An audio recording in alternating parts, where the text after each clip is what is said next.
Sementara itu, setelah melakukan penyelidikan secara maraton, polisi akhirnya menetapkan ibu kandung korban sebagai tersangka.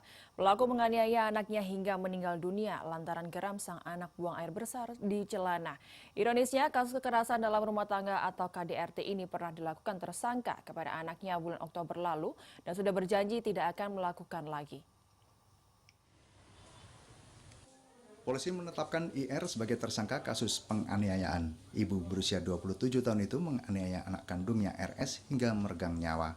Kapolsek Sumber Baru AKP Faturaman mengatakan tersangka mengaku menganiaya anaknya yang masih berusia 6 tahun lantaran jengkel. Tersangka geram karena anaknya kerap buang air besar di celana hingga membuatnya jijik. Dikuasai amarah, tersangka tanpa pikir panjang kemudian memukul sang anak dengan sapu lidi berulang kali hingga beberapa bagian tubuhnya lebam.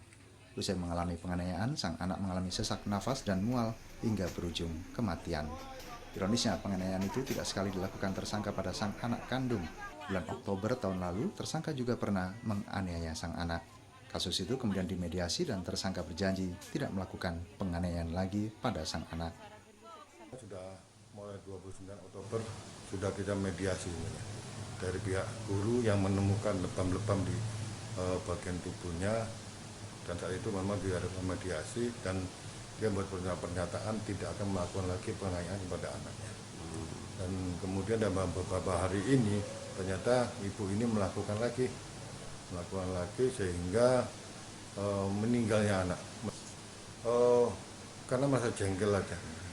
Jadi merasa jengkel kepada si anak apabila dia buang air besar, dia nggak ngomong sama ibunya.